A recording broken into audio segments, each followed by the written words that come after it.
IPL 2023 से पहले जो दो टीम्स इंजरीज से सबसे ज्यादा परेशान दिखाई दे रही हैं वो है कोलकाता नाइट राइडर्स और royal Challengers Bangalore. Kolkata night Riders में जहां लोकी फर्गुसन और नीतीश राणा के साथ साथ उनके कप्तान श्रेयस अय्यर का आईपीएल 2023 में खेलना बहुत ही ज्यादा मुश्किल नजर आ रहा है, वहीं आरसीबी के फैंस परेशान हैं कि जॉश हेजलवुड, ग्लेन मैक्सवेल जैसे खिलाड़ियों की इंजरी का क्या अपडेट है और क्या वो पूरे आईपीएल 2023 में खेलने के लिए अवेलेबल रहेंगे या नहीं। तो इन दोनों ही टीम्स के लिए तीन बड़ी अपडेट निकल करके आई है, जिसमें से सबसे बड़ी अपडेट है कोलकाता नाइट राइडर्स के कप्तान श्रेयस अय्यर को लेकर के, जिन्होंने खबरों की माने तो सर्जरी को पूरी तरीके से डिक्लाइन कर दिया है। आपको पता होगा कि बीसीसीआई और एनसीए के फिजियोज ने उनको सर्जरी रिकमेंड की थी और अब जो उनकी इंजरी का स्टेटस है वो धीरे धीरे सामने निकल करके आ रहा है कि उनकी बैक में एक बल्जिंग डिस्क है, यानी कि स्लिप डिस्क की प्रॉब्लम है उनको, जिसकी वजह से उनके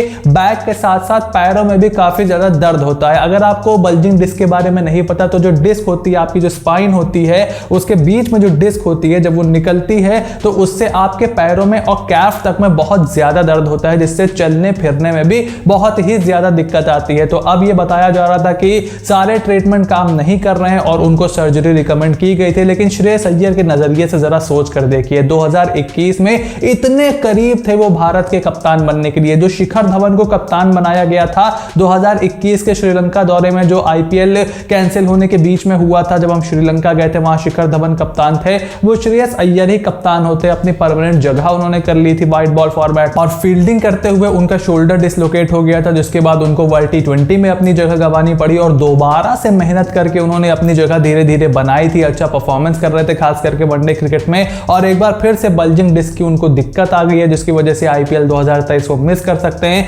फिलहाल खबर यह है कि वो आयुर्वेदिक ट्रीटमेंट का इस्तेमाल कर रहे हैं और फिजियोज से बात कर रहे हैं, डॉक्टर से बात कर रहे हैं, कुछ रिहैब वगैरह करके, रेस्ट वगैरह करके किसी तरीके से वो आईपीएल 2023 कम से कम आधा सीजन और उससे भी ज्यादा 50 ओवर का वर्ल्ड कप वो किसी भी हाल में मिस नहीं करना चाहते हैं, बिकॉज 28 साल उनकी उम्र है। अगर ये वर्ल्ड कप उनके हाथ से निकल गया तो जब अगला वर्ल्ड कप आएगा तो he will be 32 years old. उस समय वो टीम में होंगे नहीं होंगे, क्या सीन होगा, इस समय फॉर्म उनके साथ थी, उनकी टीम में जगह पर सवाल नहीं थे। तो श्रेयस अय्यर फिलहाल सर्जरी करवाने के मूड में नहीं दिखाई दे रहे, लेकिन जहां तक डॉक्टर्स की माने तो उनका मानना है कि सर्जरी ही अब श्रेयस अय्यर की इंजरी ठीक करने के लिए एक लास्ट उपाय है। केकेआर से जुड़ी हुई दूसरी अपडेट भी निकल करके आई है कि श्रेयस अय्यर की गैर मौजूदगी में आखिर केकेआर की मैनेजमेंट किसको कप्तान बनाने का प्लान कर रही है। बीच में खबर निकल करके आई थी कि केकेआर की मैनेजमेंट और आंद्रे रसल के बीच प्रैक्टिस सेशंस में बहुत ज्यादा बातचीत हो रही है, जिसके बाद ये कयास लगाए जाने लगे थे कि शायद आंद्रे रसल को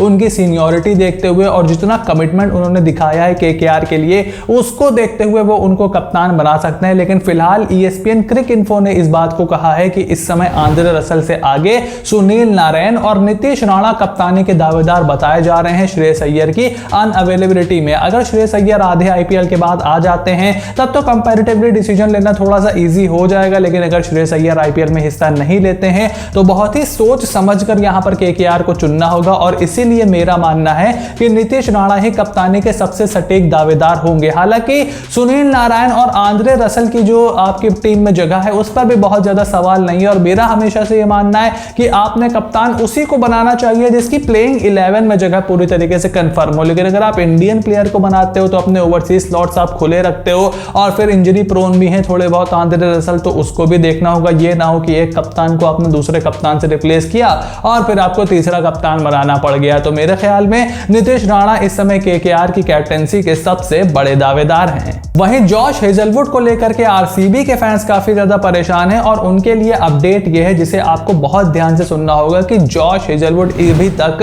अपनी इंजरी से पूरी तरीके से रिकवर नहीं हुए हैं, लेकिन हो सकता है कि आईपीएल शुरू होने के 4 से 5 दिन के बाद वो आरसीबी के कैंप को ज्वाइन कर ले। हालांकि इसका मतलब ये नहीं कि वो आते के साथ ही आईपीएल 2023 में आरसीबी के लिए प्लेइंग 11 का हिस्सा बन जाएंगे। हो सकता है कि जॉश हेजलवुड पूरी तरीके से फिट ना हो पाए और उसके बाद आरसीबी को उनका रिप्लेसमेंट बुलाना पड़ जाए, जिस सूरत में वेन पर्नेल की तरफ रॉयल चैलेंजर्स चैलेंजर्स बैंगलोर देख रही है, क्योंकि शायद वो उनकी थोड़ी सी बैटिंग डेप्थ भी बढ़ा दे, लेकिन ये सिर्फ खबरें हैं, इसका कोई भी ऑफिशियल कंफर्मेशन अभी नहीं है। फिलहाल खबर यही निकल करके आई है कि जॉश हेजलवुड आईपीएल 2023 के लिए भारत तशरीफ जरूर लाएंगे और आरसीबी के कैंप का हिस्सा भी बनेंगे, लेकिन वो कब आते हैं, कितने मैचेस उनको लगते हैं मैच फिटनेस हासिल करने के लिए और किस तरीके से वो प्लेइंग 11 में कितने मैचों के बाद फिट होंगे, इस पर अभी भी कोई क्लैरिफिकेशन नहीं है। तो आईपीएल 2023 की इन बड़ी इंजरी अपडेट्स पर आपका क्या ओपिनियन है? Make sure to write it in the comment section down below कि आपके हिसाब से अगर जॉश हेजलवुड अनअवेलेबल रहते हैं तो आरसीबी को उन्हें किस गेंदबाज से रिप्लेस करना चाहिए। उसके अलावा